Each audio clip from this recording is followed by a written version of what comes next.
semua orang lain udah menyerah. Suara meriam, bau mesiu, dan darah prajuritnya jadi saksi satu hal. Dia nggak pernah mau tunduk. Namanya Sultan Hasanuddin.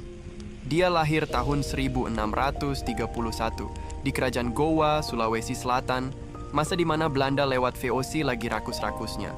Mereka udah kuasain Malaka, Batavia, Ambon, dan sekarang mata mereka tertuju ke Makassar, pelabuhan besar, pusat rempah, dan pintu gerbang timur Indonesia.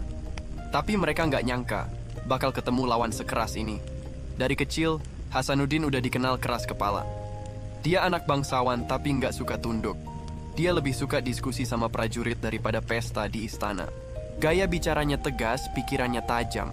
Dia ngerti satu hal, kalau laut dikuasai Belanda, maka orang Gowa cuma bakal jadi tamu di tanah sendiri. Tahun 1653, dia naik tahta. Masih muda, tapi keberaniannya udah terkenal. Dia tolak monopoli perdagangan VOC dan nyatakan Makassar sebagai pelabuhan bebas buat semua bangsa. Belanda ngamuk. Mereka kirim armada dari Batavia, datang bukan buat dagang, tapi buat ngerampok. Hasanuddin nggak mundur. Dia tahu perang bakal panjang, jadi dia bangun benteng, perkuat armada laut, dan ngumpulin sekutu.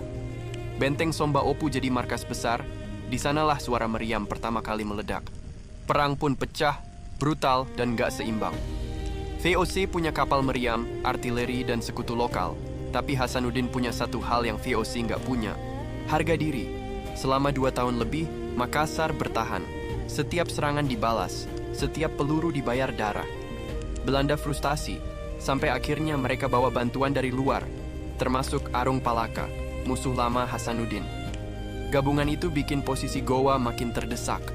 Tahun 1667, Hasanuddin dipaksa tekan perjanjian Bongaya.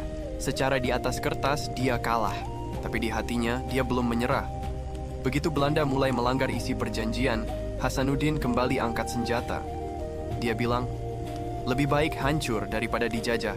Dan perang pun pecah lagi. Tapi kali ini, kekuatan VOC terlalu besar. Benteng Somba Opu diserbu.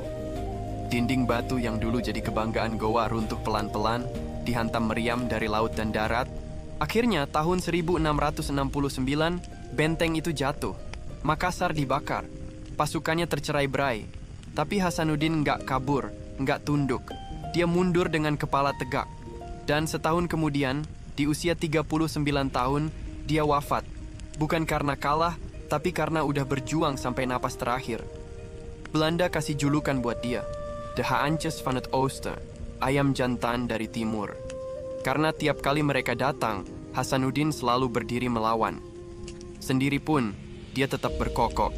Dan dari keberaniannya, kita belajar satu hal. Penjajahan nggak pernah bisa dikalahkan dengan tunduk. Harus ada yang berani ngomong, tidak. Walau tahu akibatnya bisa mati. Tadi kita bahas Sultan Hasanuddin, raja yang lebih milih hancur daripada tunduk.